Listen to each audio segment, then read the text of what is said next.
All right, gang, welcome to week 4. This week we have 3 short stories. One is in the setting chapter, chapter 4. That's Jorge Luis Borges's The Gospel According to Mark. Then we have chapter 5, which is Tone and Style. That is Ernest Hemingway's A Clean, Well-Lighted Place. And then chapter 6 is our theme chapter. The story for that is going to be Chinua Achebe's The Dead Men's Hour. And each of those 3 stories has questions attending them, discussion questions that come at the end of each story in Backpack Literature. I believe it's 8 questions in all. Just check the announcement for this week, and you guys will know what to do there. Also, I'm going to put a discussion board up Wednesday. So your questions that I just mentioned are going to be due next Sunday. Then the discussion board I post on Wednesday is going to be due the following Wednesday, okay? The discussion board is going to be something, kind of a comprehensive question tying in all 3 stories. So be on the lookout for that by Wednesday.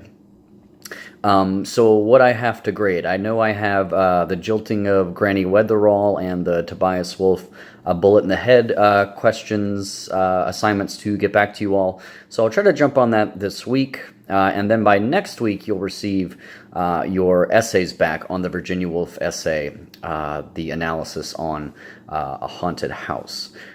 So that is something to look forward to for next week. So what else should you be focusing on? Well, I'll tell you. After the 3 short stories we have this week, there'll be one more short story that we'll have next week, and that is Chapter 7, Symbol. And I'll tell you already, if you want to get a jump on it, it's Ursula K. Le Guin's Those Who Walk Away from Omelas. Le Guin is was a major science fiction writer. She actually died was it last year, a couple of years ago. So you could read that in Chapter 7 if you want to get a jump on it. Then, also with next week's work, we're going to start getting into poetry. And I'm going to try to assign as many examples as I possibly can. And just before you guys completely turn to all your attention to Christopher Marlowe's Dr. Faustus, the section in the book, Act 2, Scene 1, and the play as a whole, which you could read through the link that I provided in the announcement this week. I'm going to try to get some Shakespeare for you guys, the sonnets that we have in the book. So you can't get out of an English class without doing any Shakespeare. Christopher Marlowe, in fact, was a contemporary of Shakespeare. Came maybe a little to prominence a little earlier, much more infamous than Shakespeare was. Marlowe would get in bar fights, and he was a renowned atheist, and he was homosexual, which during the 16th century was not the time to be that publicly. It's a little unclear as to whether he was or not, but he was kind of a rough character in a sense, and some speculate that Marlowe actually wrote Shakespeare's plays. You know, you often hear the conspiracy theory, Shakespeare couldn't have written all those plays, they're of such high quality and such genius, surely he had some help, or maybe he plagiarized from someone else. So to that charge, some will often say, oh, it was Christopher Marlowe the whole time, okay? Which is a bunch of poppycock, by the way.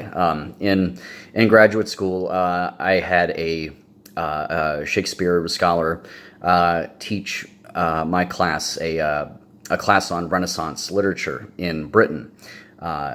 She was a Shakespeare scholar, and she assured us that all of that stuff is hogwash. That as best as we can determine, Shakespeare indeed did write all of his plays, all of his sonnets, etc. So it's just a bunch of smoke and noise. But in any case, you guys can start reading Dr. Faustus. It's the original source material for that play predates Marlowe, I believe. it's kind of a German folk tale, Faustus. It's been told in various iterations. Thomas Mann wrote a novel on it. Goethe, that's spelled Goethe, who is a German romantic playwright and poet and novelist. He wrote a play called Faust, which comes after a couple hundred years after Marlowe's. But Marlowe's version, Dr. Faustus, is basically consumed by arrogance, pride, selfishness, kind of a thirst for power and omnipotence. But can you achieve that? Can you achieve that? Well, if you do, you have to understand that there are great costs that come with that. Think of popular villains, characters that we've seen in movies recently, like Thanos in the Marvel Universe. Thanos wants ultimate power. Okay, think of what he sacrifices to get there. Now he has some ostensibly noble aim at the end of that. He wants to do away with, galactic hunger. He wants to wipe out half the population so that balance can be restored in the galaxy. Faustus just wants power and prestige for himself. We could see if you start reading the beginning of the play, he's bored. Okay, he's bored of all of these other scholarly pursuits, all of the other things that he had invested himself in, and now he's willing to make a deal with the devil to kind of allay that sense of boredom and nothingness that is within him. Well, what happens? What happens when you conjure the devil? Mephistopheles, Beelzebub, and Lucifer are there as well in the play. And Mephistopheles even tells Faustus, hey, look, man, I live in hell. I am a devil, and I attend on Satan himself. You are asking to get into some pretty dark territory here. Are you sure you want to? Okay, are you prepared to pay the price? And Faustus does have moments of kind of inner turmoil. He does recognize that he is kind of pulling away from God. You see in the play the good angel and the bad angel, like the angel on the right shoulder, the angel on the left shoulder, representing good and evil. That represents the kind of inner struggle he's having. He knows that he's turning away from God, but he doesn't care ultimately. He's like, well, hey, I'm going to be comforted with all of my riches and power and my sexual exploits with the women I desire, etc., etc. So maybe it's worth it to turn away from God. Well, what happens when you do that? Okay, it's the age-old theme, the age-old kind of cliche, be careful what you wish for. Okay, you can look at Mephistopheles as kind of like a genie character.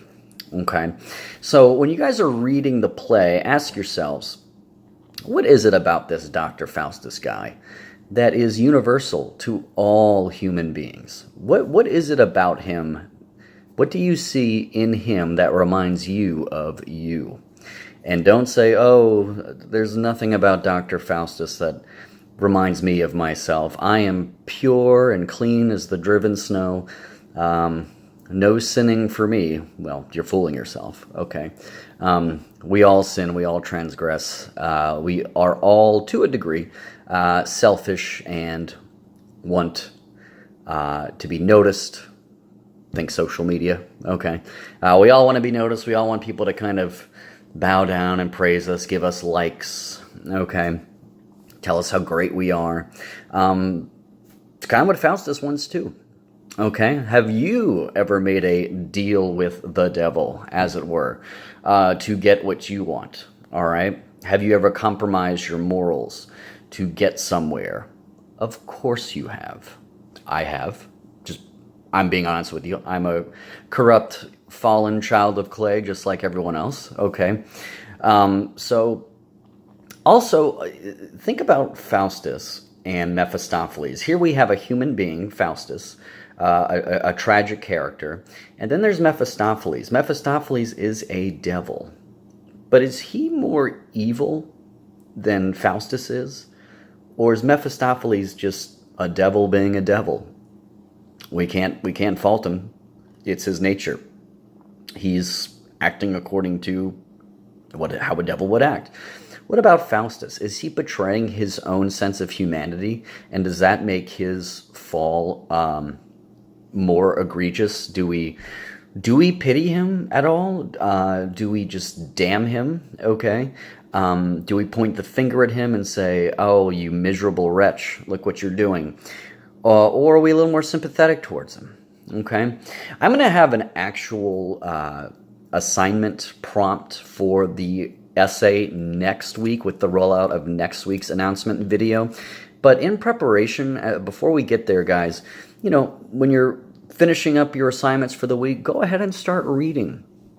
Start reading Dr. Faustus. I've given you guys the link, and it's the particular piece in the textbook that we're looking for when Faustus and Mephistopheles are engaging with each other, talking about, the bargain, and Mephistopheles is kind of tempting him, and Faustus kind of wants more and more. There's a little conflict there. We have the two angels there, and the good angel says, "Faustus, it's still not too late. You could repent. Repent.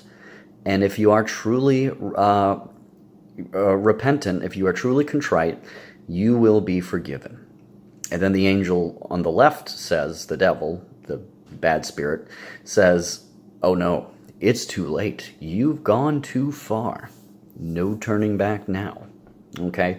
Think about that. Just think about it as an idea.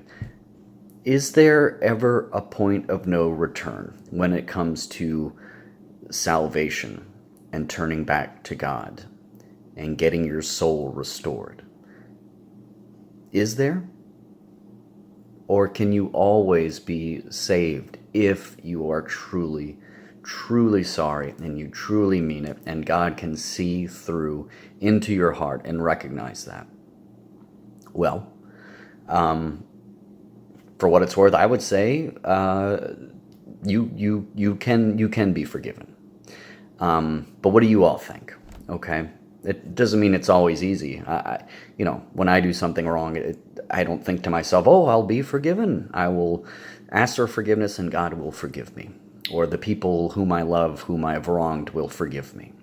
Even if they do, even if they say, "I forgive you," it doesn't really make me feel all that much better. I still am kind of plagued by the bad thing that I did. Okay, it's your conscience weighing on you. Okay, so take all of that into account as you are reading the play and focusing in on Act 2, Scene 1 in the text. Think about Faustus as a tragedy. Okay, you could read the introductory material. I believe it's in chapter 24, tragedy and comedy, but you are focusing on the tragedy element of the chapter. Okay, so I will sign off. I hope you guys have a great, productive week. Work will be coming back to you, and I will see you next week.